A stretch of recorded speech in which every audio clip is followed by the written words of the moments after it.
அஸ்ஸலாமு அலைக்கும் வரஹ்மத்துல்லாஹி வபரகாத்துஹு. எங்களுக்கு எல்லாருக்கும் தெரியும், தௌலத் இலையில ஒரு புள்ளையோடு ஸ்கூல் புள்ளையோடு கடத்தப்பட்டது. அந்த சந்தர்ப்பத்துல இந்த புள்ள அதை காப்பாற்றுறதுக்கு முயற்சி செஞ்சு மிச்சம் காயங்களோட இன்னைக்கு ஊட்டிக்கிறாரு. இப்படி ஆக்கள் சமுதாயத்துல புகழப்படணும். அதே மாதிரி இத மாதிரி சமுதாயத்துல இன்னும் ஆக்கள் உருவாகணும். அந்த அடிப்படையில நாங்க அக்குர்நலிங் வந்திரோம். இவருக்காக குரூப்ல நாங்க போட்டிருந்தோம். இவருக்காக சின்ன ஒரு ஹெல்ப் பண்ண சொல்லி அந்த அடிப்படையில எங்களுடைய ரிபாஸ்ல தம்பி நஸ்ரி ஜப்பான் அக்குர்ன பத்ரி மாலாயரங்கிட்ட அவர் ஜப்பான்ல இருந்து உடனே கோல் அடிச்சு அவரான ஒரு சின்ன ஒரு அமௌண்ட் ஒன்று தந்தாரு. பெஸ்டா நாங்க இதை தொடக்கி வைக்கிறோம். இன்ஷா அல்லாஹ் நீங்க எல்லாரும் இவரை பார்த்து இவருக்காக இன்னும் நாங்க என்னென்ன செய்யணும்னு சமுதாயத்துக்காக இவருக்காக கட்டாயம் செய்யணும். ஓகே,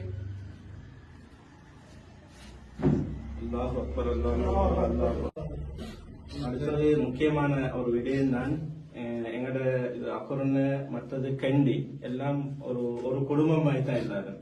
மாஷா அல்லாஹ் ஒரு சிறப்பான ஒரு விஷயம் உண்டு. இவரு ஒரு எதிர்பார்க்காத ஒரு நேரத்துல தன்னுடைய ஒரு முயற்சிய தன்னை ஒரு உயிரை பணையம் வைத்த மாதிரி ஒரு முயற்சி ஒன்று செய்திருக்கிறாரு. அது என்ன இன்சிடென்ட் அது எங்களுக்குள்ள தகவல் இல்ல. இந்த விடயம் நாங்க எதை வச்சு அவதானிச்சோம்னா, இது அக்குரணையோட தொடர்புள்ள ஒரு வாலிபர் சகோதரர் ஷஃபான் செல்லக்கூடிய வயரிங் செய்யக்கூடிய சகோதரரோட இந்த வாலிபர் 7 வருடமாக வேலை செஞ்சு கொண்டிருக்கிறாரு, சிறப்பாகவும் நம்பிக்கையாகவும். இந்த அமைப்புல எங்க சகோதரர் ஷூட்டினானா, எங்க ஜெனீவா மீடியாவை சேர்ந்த எங்க பிரஸ் ரியாஸ் சகோதரர் ரியாஸ் நானா, இவருடைய இந்த தைரியம் இத ஒரு ஊக்குவிக்கிற நோக்கத்துலதான் இந்த அன்பளிப்பு சுமார் 50,000 ரூபாயுடைய ஒரு அன்பளிப்பை சகோதரர் பத்ரியின் மஹல்லாவை சேர்ந்த அக்குரனை நஸ்ரி அவர்கள் ஜப்பானிலிருந்து உடனடியாக ஒரு வார்த்தை சொன்ன உடனே ඔගලන්ට දන්නවා මාධ්‍යයෙන් සමහර මාධ්‍යයෙන් ගියා පෙර ගැනීම ඉස්කෝල 9 එක්කෙනෙක් ඇවිල්ලා පෙර ගැනීම එනකොට මේ මල්ලි තමයි උත්සාහ කරලා කොමාරි බේරන්න බැලුවා. ඒක බේරන්න බැරි වුණා. එතකොට ඇත්තටම අපි අකුලෙන් ඉඳලා ආවේ අපිට ඇත්තටම ප්‍රදේශ අදාළ නැහැ. ජාතියක් අදාළ නැහැ. සාමාන්‍යයෙන් ලාංකාවේ එන කවුරුනොත් මේ වගේ මිනිස්සුන්ට මොටිවේෂන් කරන එක තමයි අපේ යුතුයකම. ඒක තමයි අපි අකුරණෙන් ඉඳලා ඇවිල්ලා අපේ ජපාන්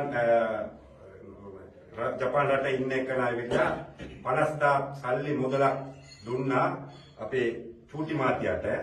ඒක තමයි මේ මල්ලිට අපි ඒක දෙන්න ආවේ. இது வரும் சமூகத்துக்கு கட்டாயம் சென்றது என பொறுப்பு. காரணம் என்ன சொன்னா, எந்த இடத்துல அநியாயம் நடக்குதோ அதை கட்டாயம் தட்டி கேட்கணும். இந்த வயலம் கூட கொஞ்சம் அந்த நடந்த இன்சிடென்ட்டை கொஞ்சம் விவரமா தெரியும். எனக்கு காலைல 7 மணிக்கெல்லாம் பேச்சு 7 மணி 6:30 போறேன். நேற்று கொஞ்சம் லேட் ஆயிடுச்சு போறது. 7 சிடி பஸ் இருந்துச்சு. அதனால நான் இந்த எப்பவுமே அங்கே தியா ஸ்கூல் வண்டிக்கிறாங்க. அதுக்குள்ளே போவாங்க. இப்போ போகிற நானே இப்போ மீறே இல்லை. இப்போ நான் இன்னொருத்தர் ஒரு 5 அங்கிள் ஒன்று இருந்தாரு. அவரோட பேசிக்கொண்டிருந்தேன். மாமா வந்தது பேசிக்கொண்டியோட பிள்ளை 2 பேரும் போனாங்க. அப்புறம் நான் பேசிக்கொண்டு கொஞ்சம் முன்னே போயிட்ட கூட கருப்பு வேணும்னு வண்டி நிப்பாட்டிட்டு ஒருத்தன் இறங்கி புள்ளை எப்படி பாட்டி குடிச்சான். குடிச்சு குடிச்சு இருக்கிற கண்டோடனே ஓடி போயிட்டு எப்படி அவனை அடிச்சு வெளியே போட்டு பிள்ளைக்கு மேலே தான் கொடிய